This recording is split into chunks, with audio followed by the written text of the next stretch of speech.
ছোট ভাই আমার, বোন আমার, প্রতিজ্ঞা করো, বাপ মরবে, মা মরবে, ভূমিকম্প হবে, সিডর হবে, এই পৃথিবী লন্ড ভন্ড হয়ে যাবে, বেঁচে আছি মানি ফজরের 2 পড়তেই হবে। বেঁচে আছি মানে জোহর, আসর, মাগরিব, ইশা পড়তেই হবে। একটু আগে সিগারেট খেয়েছি, একটু পরে আজান হয়েছে, নামাজ পড়তে হবে। একটু আগে পর্নোগ্রাফি, উদঙ্গ সিনেমা দেখেছি, একটু পরে আজান হয়েছে, নামাজ পড়তেই হবে। ঘুমের মধ্যে কাপড় চোপড় নষ্ট হয়েছে, মা জানে, বাপ জানে, ভাবি জানে, বোন জানে, সবাই জানে। এখন গোসল করলে সবাই বুঝবে কেন গোসল করছো। সবাই বুঝলে বুঝুক, না বুঝলে নাই। আর বুঝলেই কি না বুঝলেই কি, আমার কাপড় নষ্ট হয়েছে, গোসল আমার ফরজ হয়েছে, আমি গোসল করবো, নামাজ পড়বো।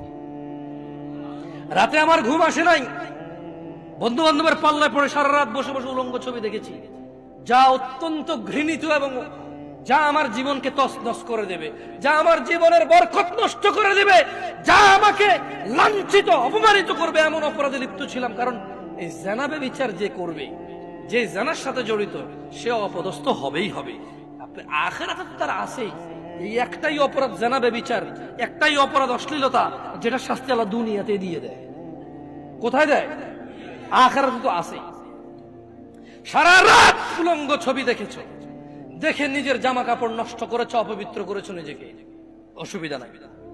গুনাহ যা হওয়ার হয়ে গেছে, গুনাহ নিয়ে পড়ে থাকলে চলবে না। গুনাহ যা হওয়ার হয়ে গেছে, গুনাহ নিয়ে পড়ে থাকলে চলবে না। যাও গোসল করো, ফজরে আযান হয়েছে, সালাতে যাও, 2 রাকাত সুন্নাত পড়ে আল্লাহর কাছে ক্ষমা চাও, 2 রাকাত ফরজ পড়ে আল্লাহর কাছে ক্ষমা চাও। আর দেখবা না, প্রতিজ্ঞা করো, আবার দেখে ফেলেছো, অসুবিধা নাই, জোহরে আযান হয়েছে, যাও মসজিদে, যাও গোসল করে 2 রাকাত নামাজ পড়ো, আল্লাহর কাছে ক্ষমা চাও, প্রতিজ্ঞা করো, আর দেখবা না। আবার দেখে ফেলেছো, অসুবিধা নাই, পরের ওয়াক্ত আযান হয়েছে, যাও মসজিদে যাও। কারণ মনে রাখবা, সকল অপরাধ গুনাহ, নামাজ যদি ছুটে যায় কুফরিয়া শিরকি হয়ে যাবে, ছাড়া যাবে না নামাজ। আমি কি বুঝাইতে পেরেছি? তোমরা কি, আমি যে জন্য আসছি, আমি কি তোমাদেরকে কোনো মেসেজ দিতে পারছি? পারছি তো? তাহলে এবার আমি বিদায় নেই। জাযাকুমুল্লাহ খায়র ওয়া আহসানাল জাযা।